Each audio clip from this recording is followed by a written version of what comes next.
پہ میں عرض کر رہا تھا کہ کہیں کچھ ہوا تو پہلے نمبر پہ جادو، دوسرے نمبر پہ کسی نے باندھ دیا، تیسرے نمبر پہ کون سی چیز آتی ہے؟ نحوست، کہ فلاں منحوس ہے، اس کی وجہ سے ایسا ہوا۔ اب سنیے، ہمارے معاشرے میں اگر آپ معاشرے کو امن کا گہوارہ بنانا چاہتے ہیں تو ہمیں سب سے زیادہ محنت خواتین پہ کرنی پڑے گی۔ میری بات سمجھ آ رہی ہے آپ کو؟ سب سے زیادہ محنت ہمیں جو کرنی پڑے گی وہ کس پہ کرنی پڑے گی؟ خواتین پہ۔ جتنے بھی جھگڑے نکلتے ہیں ان میں اکثر خواتین کی عادتیں اور مزاج ہوتے ہیں۔ گھر میں بچے کی شادی کر کے آ گئے،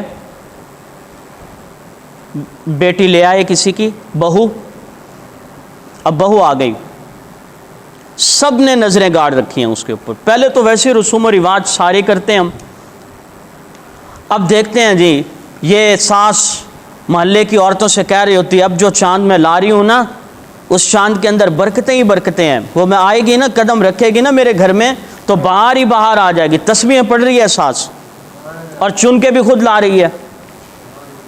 گھر آ گئی دلہن، اگلے دن بیٹا اپنی اس نئی نویلی دلہن کو گاڑی میں بٹھا کے لے کے جا رہا ہے اور کار پنچر ہو گئی۔ بس یہ پہلا قدم ہے کہ یہ جو لڑکی ہے نا منحوس ہے۔ کیوں آج تک کار پنچر ہی نہیں ہوئی، نئے کے نئے ٹائر کار پنچر نہیں ہوئی، اب کیسے پنچر ہو گئی ہے؟ اس کا مطلب کیا ہے؟ لڑکی منحوس ہے جسے ہم لے کے آئے۔ واپس آئے، سلنڈر پھٹ گیا، گیس کا سلنڈر پھٹ گیا تو یہ بوجھ بھی کسی کے اوپر، دلہن جو لائے ہیں وہ کیا ہے؟ منحوس ہے۔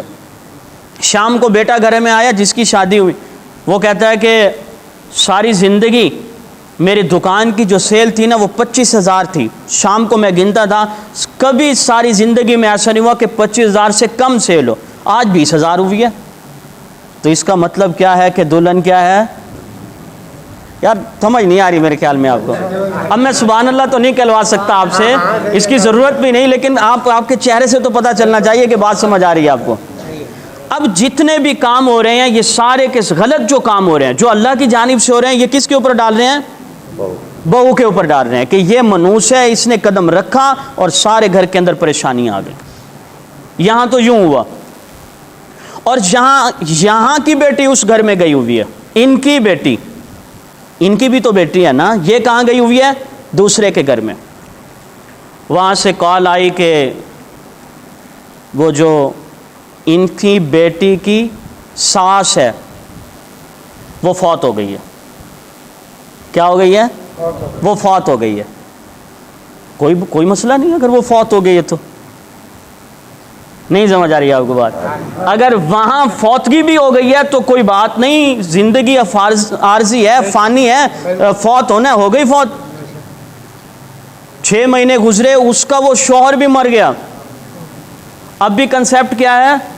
زندگی ہے، بیچاری بیوہ ہو گئی، موت لکھی ہوتی ہے، جس وقت پہ لکھی ہوتی ہے موت آ جاتی ہے، لہٰذا موت تھی، آ گئی بس۔ یہاں ایک بھی غلطی ہوئی تو سارا بوجھ اٹھایا اور دوسری کی بیٹی پہ ڈال دیا، اور وہاں فوتگیاں ہو رہی ہیں تو نحوست کا کنسیپٹ ذہن میں نہیں ہے، لفظ زبان پہ آنے کے لیے تیار نہیں۔ یاد رکھنا، اگر آپ اپنی بیٹیوں کا مقدر اچھا بنانا چاہتے ہیں تو دوسریوں کو بیٹیوں کے ساتھ اچھے طریقے سے پیش آؤ، یہ اصول ذہن میں رکھنا۔ آپ کیا سمجھتے ہیں کہ آپ تو دوسری کی بیٹی کو منحوس اور نحوست کا پیکر بنا کے سارے معاشرے میں ذلیل رسوا کر دیں گے اور آپ کی بیٹی امن اور سکون سے رہے گی؟